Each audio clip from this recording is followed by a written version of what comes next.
What the hell is that doing on my grandfather's grave? I'm standing there frozen stiff in the Montana dirt where I scattered Grandpa's ashes not even a month back, just staring at that spot, and I swear for a second I can feel him right beside me, scowling with me at the mess. This ranch. This isn't just land, it's blood, sweat, bone, and story. 4 generations of Thornfields wrestled a life out of these acres, and every inch of it cost something. He taught me to ride right here. We buried our dead here. It's all I have left of my family, and now there's 115 luxury mansions where our cattle used to graze. Infinity pools glinting like mirages on old pasture. Tesla chargers lined up like futuristic tombstones. California plates everywhere, bold as brass. There's this weird cocktail in the air, mulch, chlorine, money, and entitlement. And then she shows up, ice blonde hair tan, Range Rover looks like she's never broken a sweat. Window barely cracks. "Excuse me, you can't be here. This is private property." Private property. On my grandfather's grave. I can't even get the words out at first, my voice low, just shaking with anger. "Actually, ma'am, this whole road you're using, it's mine. One road and one road out. And all their $1 million playhouses depend on it." I can see it coming. Montana justice, slow, legal, quiet, and sharp as a winter wind. What would you do if they paved over your family's Soul Team Ranch or Team HOA? Drop your state below, because I swear sometimes you can't make this stuff up. Name's Griffin Thornfield. 3 weeks ago, I buried the last man standing between this ranch and ruined my grandpa. His last words keep echoing through my head. "Promise me you'll keep the land, son. Don't let 'em pick our bones clean." Easy for him to say. He never had to look down the barrel of $127,000 in medical bills and a mortgage 3 months overdue. He defended this spread for 60 years, but he never had to choose between the ranch and keeping the lights on. Now I'm the last Thornfield left, and I'm drowning. Driving home from the funeral, every bend in the road is a memory where we taught calves to drink the barn with its sagging roof I can't afford to fix. I'm desperate enough to think about selling the south pasture, just enough to scrape by. Pride doesn't pay the bills. But when I crest that hill, what I see isn't an empty field anymore. It's a high-dollar cancer, 115 mansions squatting on my land like ticks on a hound. Not one or two, an army of fake stone circular drives, blue pools winking at me like the devil's own eyes. The air is so thick with machinery and fake flowers that I gag. Nothing smells like home. That's when I see her, directing traffic like a general at her own parade. Vivian Blackthorne, former Santa Barbara City Council, now self-appointed queen of the HOA. You can tell she's used to getting what she wants, face like a mask, voice smooth as silk, a smile that says she's already decided who matters. What matters to me, what her crew just loaded into their truck, my great-grandfather's memorial cross. I stomp right up to her before my brain can catch up. "What gives you the right to touch that cross?" She just turns perfect hair, barely moving, and introduces herself. "We have aesthetic standards to maintain. Property values, you understand. Property values on the grave of the man who built this place from nothing." I ask if she knows whose land she's standing on, and her laugh is pure poison. "This is Willowbrook Estates. I personally oversaw the county approval process. Everything's completely legal." She gives me that word, easements. I feel it like a punch to the gut. I walk away, her laugh chasing me like a bad omen. That night I turned Grandpa's kitchen table into a war room. Deeds, water rights, maps spread out like battle plans. I'm hunting for something, anything to fight back. And then I find it buried in a 1987 survey. Their precious road crosses my property in 14 different spots over a 1.5 miles. And here's the kicker: the developer's temporary construction easement expired 6 months ago. Never renewed. Every one of those luxury homeowners has been trespassing. 2 trips a day, 230 cars, every single one breaking the law. 3 days later, my mailbox coughs up a letter from Vivian's law firm. Cease and desist. $50,000 in damages for harassment, threats of court legal fees, the whole shebang. This wasn't strategy, it was psychological warfare designed to flatten a broke, grieving rancher.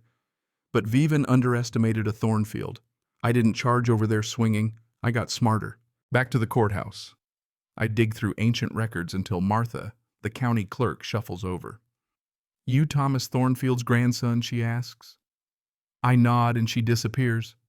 Comes back with a folder thick as a phone book. "You'll want to see the original survey." And there it is, that road winding through Thornfield land at every turn. I hire a surveyor, money I don't have, just to be sure. When Pete's done, there are pink flags every 50 feet along that road. Your granddad was smart, Pete says. Most folks forget private roads aren't like county ones. This one's all yours, son. Every damn inch. Those flags snap in the wind like battle banners. The next night, the HOA message board is on fire. Residents are panicking. What do these flags mean? Is our access in danger? I sip a beer on my porch, watching their panic simmer across the valley. I send every household a formal notice 30 days to negotiate access or face consequences. Within an hour, Vivian calls, voice quivering. You can't do this. I let her stew in the silence, then tell her, maybe you should check who really owns your road. Click. Game on. A couple of quiet weeks. Then 3 black SUVs up my driveway. Vivian's back, and this time she's got company County Commissioner Bradley Walsh. Marcus, maybe we can work something out neighbor to neighbor. I remember Grandpa's advice when a politician calls you neighbor, count your cows and hide your wallet. And then Twist Walsh's brother-in-law built Willowbrook Estates. This is a family business. Suddenly my tires are slashed, last warning spray painted on my barn, midnight threats on my phone. If Vivian wants to play dirty, so can I. I invest in surveillance cameras, night vision, the whole 9 yards. Within days, I catch her crew dumping chemicals in my creek, evidence in hand. I call the EPA. But out of nowhere, I get a call from Janet Morrison, retired accountant, Willowbrook resident. She slides me a folder at the local diner, $83,000 in missing HOA funds, fake invoices, a pattern of theft. Turns out Vivian's not just running a tight HOA, she's been running a scam in California too, forcing out families buying their land for pennies. Suddenly, I have allies behind enemy lines. I hire Patricia Winters, a pit bull property attorney. She lays it out in property law. The threat of action is sometimes stronger than action itself. And Montana water law. My great-granddad's 1923 filing trumps every new homeowner. They don't just need my road, they need my water. I start measuring, planning, researching gates, calculating choke points. Every breath is sagebrush and strategy. Vivian thinks she's playing chess, but she's never met a rancher who can out-bluff. Everything gets quiet, too quiet. Then Vivian tries her dumbest move, yet files a fake police report, deep fake audio of me threatening her. Luckily, I've read up on that stuff, and a forensic expert proves it's a fraud. Now she's facing felony charges. And my new allies. They find proof that she owns the developer through shell companies. The whole subdivision is an illegal scam. That's when I go on the offensive. I park my biggest tractor at the property line every morning, not blocking the road, just reminding them whose land they're crossing. Routine maintenance at rush hour, cattle move through the gate's sprinklers, misting the road. The scent of manure and diesel drifting over those fancy lawns, the hum of machinery cutting through the quiet. Property values start plummeting as insurance companies cancel policies. Buyers walk away and title defect pending becomes the kiss of death. My allies in the HOA vote Vivian out. The board flips. The new president calls me ready to negotiate. But first I drop the real bomb. An environmental study shows the Willowbrook mansions are stealing water from a spring that legally belongs to the Thornfield Ranch. Montana law is crystal clear. First in time, first in right. In a drought, I can shut off their supply entirely. They owe me tens of thousands a year in fees. Word spreads. Vivian's legal threats get more desperate, more laughable. She claims adverse possession after 18 months. Please. Her own lawyer jumps ship. When the FBI comes sniffing around about wire fraud and racketeering, her support evaporates. My evidence becomes their smoking gun. The new HOA president brings a letter signed by 67 homeowners apologizing, asking to settle. The final act is pure Western drama. County fairgrounds packed with residents, ranchers, TV crews, everyone bracing for the showdown. Vivian slinks in late, flanked by lawyers, but the game's already lost. I lay out the evidence, surveys, water rights, environmental damage, stolen money. Then the FBI sweeps in. Vivian is arrested, her empire collapsing in a hail of flashbulbs and gasps. But here's the thing, revenge isn't the point. My family's legacy is. So I announce the terms reasonable fees, environmental cleanup, a scholarship in Grandpa's name for rural kids to study agriculture. The crowd erupts, cameras flash. The handshake with the new HOA president gets broadcast across the state. 6 months later, things look different. The pond's clean, the water sparkles, wildlife's back, and even the Willowbrook folks pitch in on ranch projects. Property values bounce higher than before. Kids run and play where fences got mended together. Grandpa's name lives on through a scholarship that keeps another family from selling out. And Vivian, she's got 12 years in federal prison to think about how she messed with the wrong Montana family.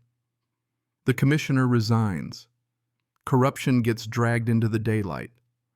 The story makes national news and the phrase Montana justice starts trending. I get letters from ranchers across America, folks who know exactly what it's like to fight for a patch of ground that's more than just dirt. Most mornings now I walk past the memorial grove planted for Grandpa, the sun lighting up new oak leaves, kids laughing, neighbors waving from their cars. The land stays in Thornfield, hands protected, respected, alive. And if there's a lesson in all this, maybe it's that sometimes the smallest legal details, an old survey, a forgotten water right, can protect a lifetime of hard work from the jaws of greed. Maybe the real power isn't in revenge, but in refusing to back down and turning a fight into something that heals and honoring the ones who came before. But here's what I keep wondering long after the dust settles. Where's the line between defending what's yours and becoming what you hate? When does justice turn into revenge? And is there really such a thing as a clean victory? Drop your thoughts below. Tell me what you'd have done. Share your story. What's the craziest fight you ever had over land, over family, over... What's right, I read everyone because out here every voice matters.